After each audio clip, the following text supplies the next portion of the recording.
Welcome everyone to the finale of Top 10 Movies of the Decade. I'm Henry Higgins, and after 10 episodes, 100 movies, we now have it whittled down to our top 10 movies of the decade, one for each year, and we're going to count them down until we get to that one film that we are going to crown our movie of the decade. As you saw from the opening graphics of the video, the 10 movies in the finale are, in chronological order, we have Scott Pilgrim vs. the World, Drive, we have Dredd, we have Evil Dead, Captain America and the Winter Soldier, Mad Max Fury Road, Zootopia, Get Out, Upgrade, and rounding us out for 2019, John Wick 3, Parabellum. One of those movies is going to be our movie of the decade. So to find out, let's get on with the countdown. And in at number 10 is the only animated movie on the list.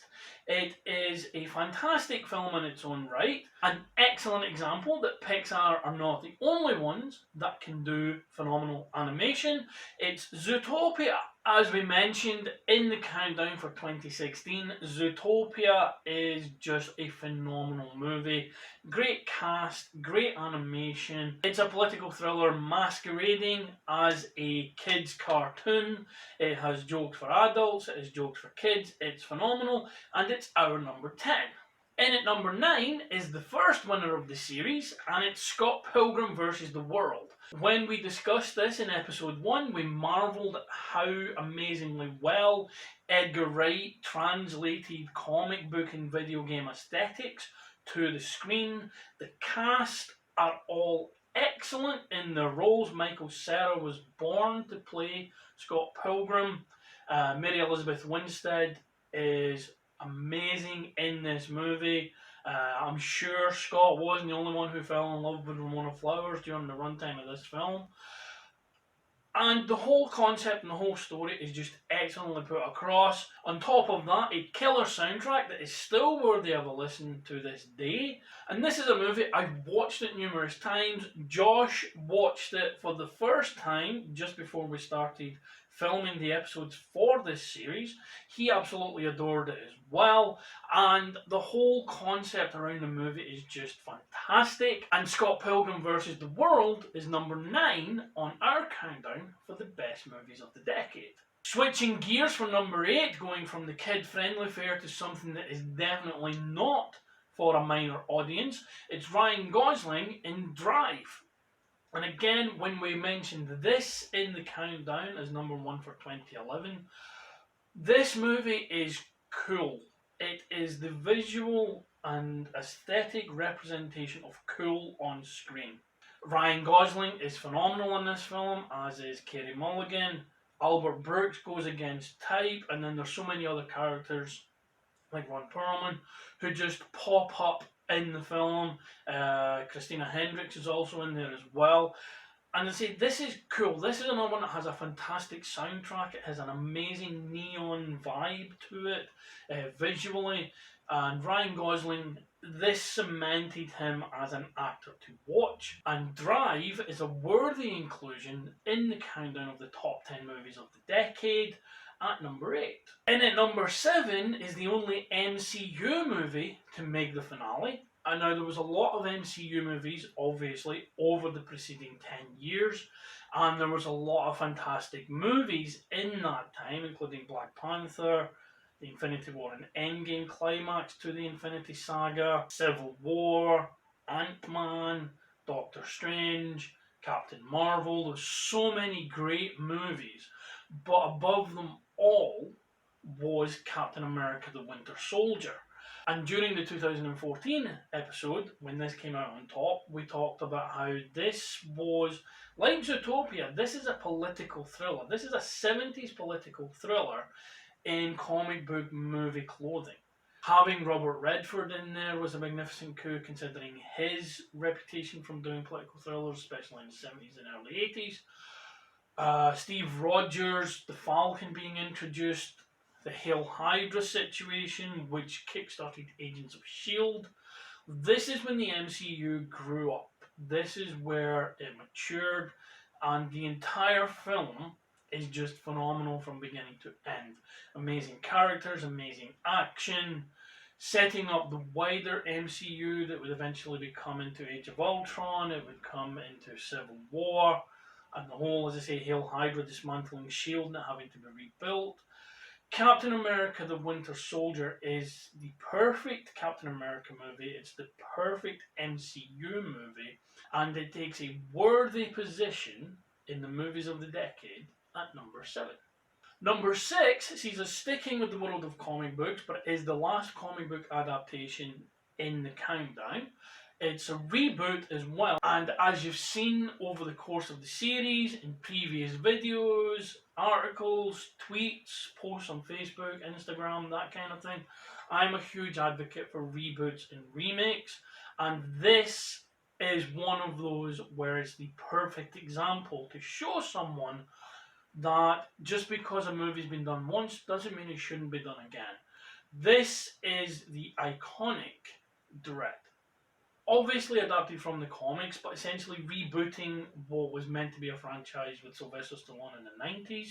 As we touched upon, the Stallone movies, aesthetically, the uniforms were perfect. Everything was a bit too clean, but the uniforms were fantastic. The ABC robot was amazing. Mean Machine was fantastic as well. Mega City 1, the Lawgiver, the Lawmaker, everything was just astoundingly done. Costume design wise, it was just the tone of the movie was wrong for Judge Dredd. I still enjoyed it, but I enjoyed it as a fun comic book Sylvester Stallone movie rather than a Judge Dredd movie. With this is Dredd. This is Judge Dredd. It's dirty, it's grimy, there are corrupt judges. Dredd never removes his helmet, which he does do in the comics, but you never see his face. But in the movie, he never removes his helmet.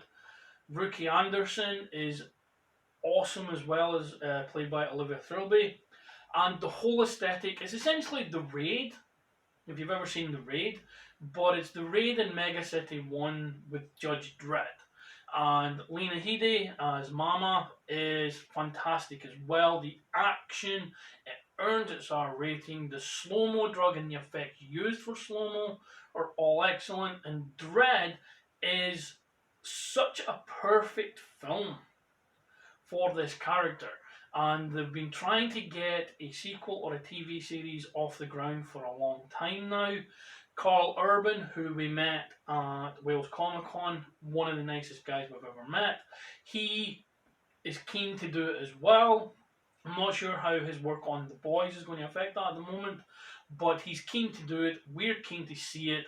I would love if they did more, but if they didn't, as a standalone, isolated film, this is the perfect embodiment of the 2018 character, and Dredd is an excellent choice to have as our number 6 in our finale countdown of the movies of the decade.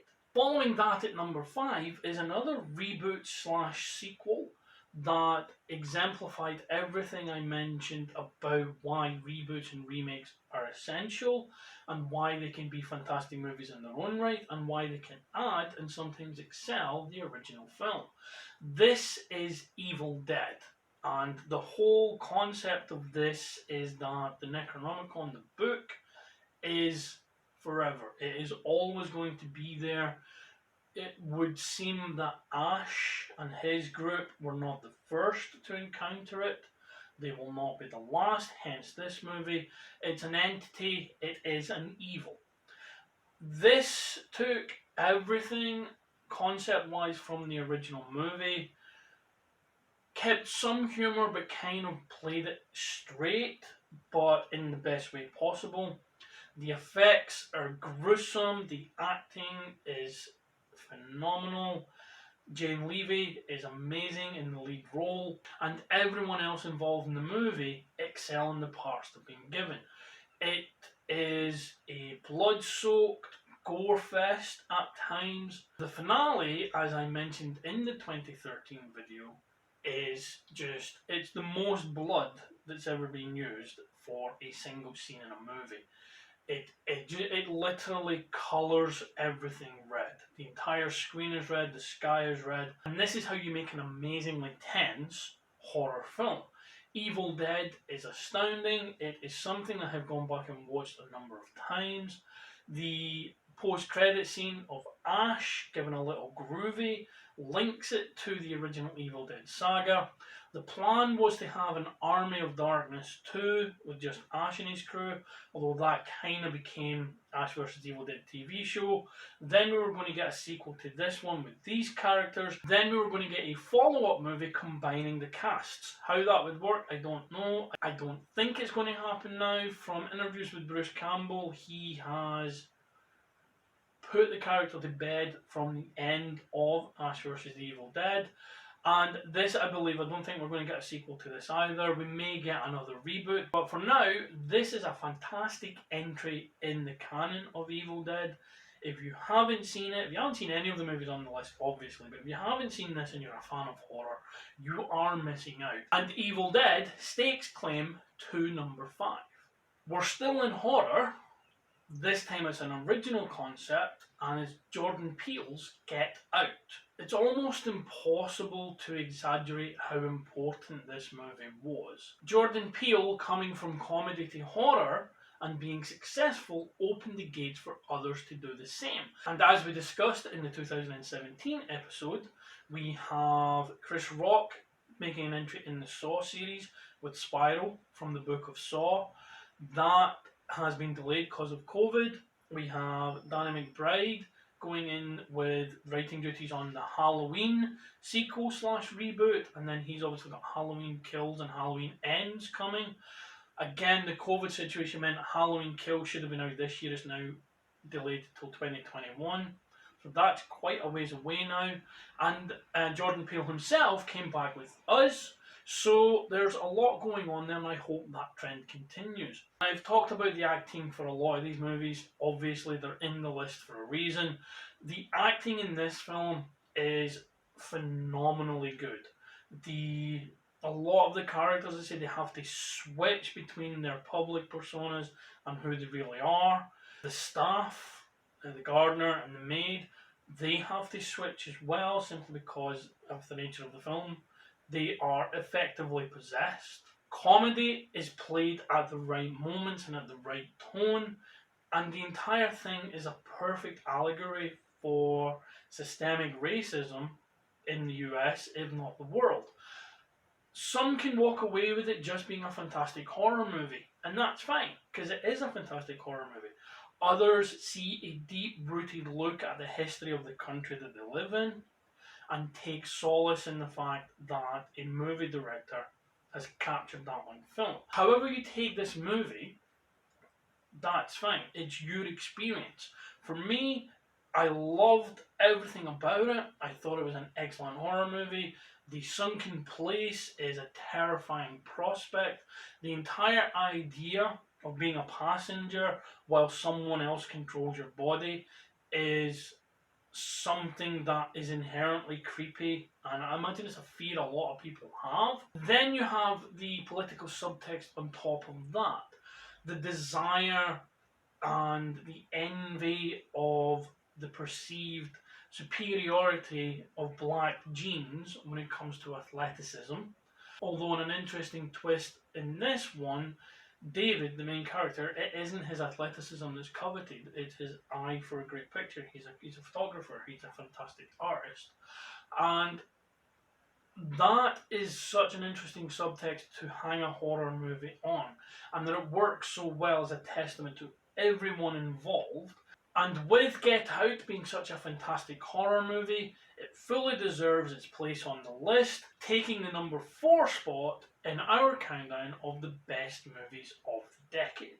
Into the top 3 now, and it's John Wick Chapter 3, which is the most recent movie on the list. It came out last year. I was lucky enough to get to see this in cinemas.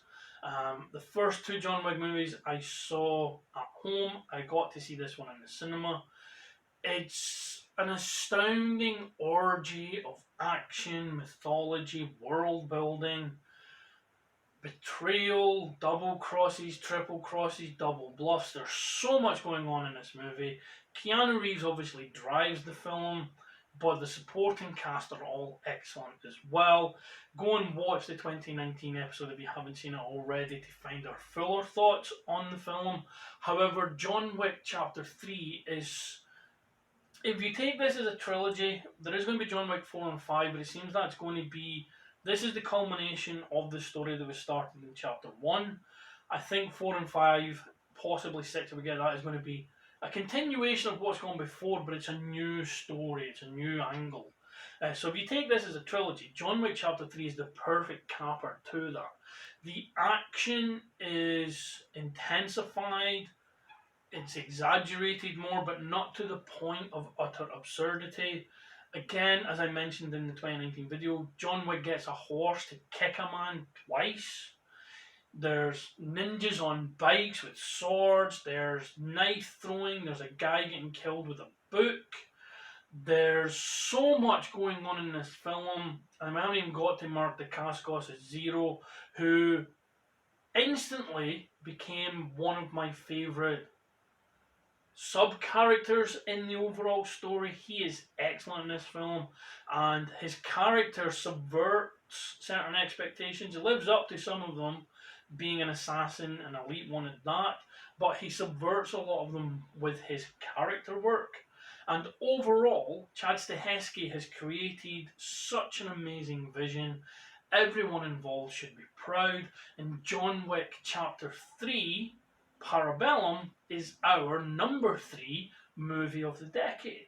And that means there's only 2 movies left, so you know that as soon as I tell you what is number 2, you will know which movie came number 1 and has been crowned our movie of the decade for the 2010s. So let's not stretch it out, let's not prolong the situation any longer than it needs to be. Our number 2 movie, and this was a tough decision to split this between number 2 and number 1. There's like a hair between them, but our number 2 movie is Tom Hardy in the title role of Mad Max in Mad Max Fury Road. The movie has been a labour of love for George Miller for so long that to finally see his vision put on screen, and not just put on screen, but put on screen in such a way, so many wide shots so you get a scale of what's going on, fantastic action. Mad Max himself is a supporting character in his own movie. Essentially the lead character is Charlize Theron's Furiosa. So many other people in the movie also step up though. Nicholas Hoult, for example. Nathan Jones is in there as Immortan Joe's oldest son. Immortan Joe himself is such a fantastically villainous character, and how he is conceptualized visually is amazing. The action is astounding, the soundtrack is phenomenal, there's very little CGI in the movie at all. It's a work of genius, it's a visual work of art. And if anyone said to me, can you tell me a movie that is cinema as art, it would be Mad Max Fury Road. The film itself does come in 2 versions. There's the theatrical release in colour, and there's the chrome edition, which is the black and white version. Both are amazing. The black and white one plays a lot more obviously with contrast since there's less colour. Either version is worthy of a watch, and Mad Max Fury Road just misses out on the top spot, but it does take an honourable number 2, the runner-up spot, as our movie of the decade for the 2010s, meaning there is only one film left, and the film that has been crowned our movie of the decade, the winner of the series, the one that takes home the award, is Lee Hwanell's Upgrade. If you watched the 2018 episode, you will have seen me talk at length about why I love this film so much. There is a cornucopia of ideas, of artistic quality on the screen. The visuals, the story, the acting. Logan Marshall Green is excellent in the role of Grey Trace. Lee Hwanell's vision and direction is phenomenal. The concepts of a near future and an AI taking over your body, it's frightening.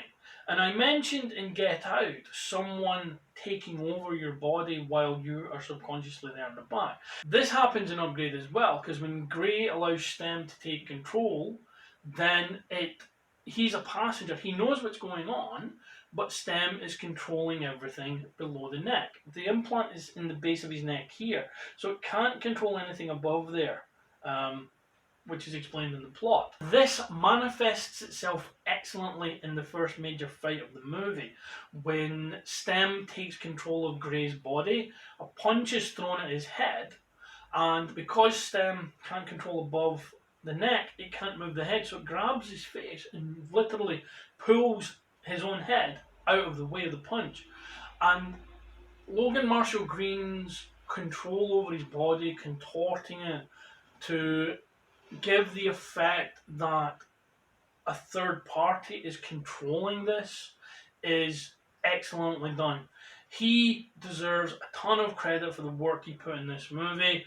I look forward to seeing him in anything going forward. I look forward to seeing what Lee Whannell can come up with next. I look forward to seeing what Blumhouse can come up with next. As I mentioned in the 2018 video, currently Blumhouse is my favourite production studio. They churn out so many fantastic films. Most recently was The Invisible Man, which was again another reboot. It's astounding. Upgrade is just a phenomenal action movie, but it has a great story. It's acted excellently, and the reason it's our #1 movie of the decade is manifold. It came out of nowhere. It was just this movie that was by Lee Whannell, and this is the idea of it, and I thought this could be good. So I watched it. I was blown away by everything in the film. The fact that most of the cast is unknowns meant there was no preconceived notions of who those characters were, who would live, who would die, who was good, who was bad. The effects work is great, the action is great, the entire story is told excellently. It doesn't overstay its welcome by going too long. There is no fat to be trimmed from the script on screen.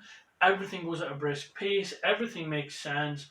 It's infinitely rewatchable, and as great as the other movies are, and they are all great, and they've all been enjoyable for their own reasons, Upgrade, when taken into consideration where it came from, what it was, how hyped it was before I saw it, how much I enjoyed watching it while the film was on screen in front of me, that I immediately wanted to watch it again, and I did. That Lee Whannell was the director, that it came from Blumhouse. It was the perfect storm of everything coming together to make one of the most amazing movies we've seen. If you haven't seen it, I implore you to do so. If you have seen it, let me know what you thought of it. And as always, please leave your comments down below, whether you believe the movies in the list should have been replaced by something else from the year, whether the ones in the list you think are too high or too low, whether you agree that Upgrade is the best movie of the decade. If not, what would you have in that spot? Please also like and share the video, subscribe to the channel, and give thanks to Blumhouse and Lee Whannell for producing such an excellent movie. Upgrade is a worthy winner of this series. It is our movie of the decade. I thank you for sticking with the series. Thank you very much for watching. Look out for other videos in the channel with other concepts coming soon. But that is the top 10 movies of the decade. We have done 100 films, 10 episodes to count down the top 10 movies, and we leave you with Upgrade as a worthy winner to our top 10 movies of the decade. Thank you for watching, stay safe, wear a mask, look after yourself, and look after each other. Goodbye. As a quadriplegic, it must be frustrating for you, someone who liked to get things done with their hands. Here's the thing. 4 guys murdered my wife. If I could find those men, I'd do it. What if I told you I could offer you something that would enable you to walk again? I call it STEM, a computer chip that has the potential to change everything. It's a new, better brain. Oh my God. I am STEM, the system operating your body for you. Can anybody else hear you? No, only you. May I point something out? In the drone surveillance footage, Sir Brantner, Marine Corps, address 414 Citrus, Newground. We'll need a plan. I got this. This doesn't seem like a well-thought-out plan. I need your permission to operate independently. Permission granted! Thank you.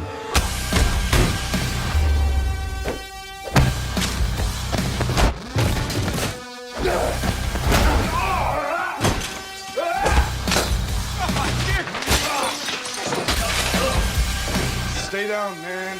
Spam, he's got a knife! I see that. We have a knife too. You now have full control again, Gray.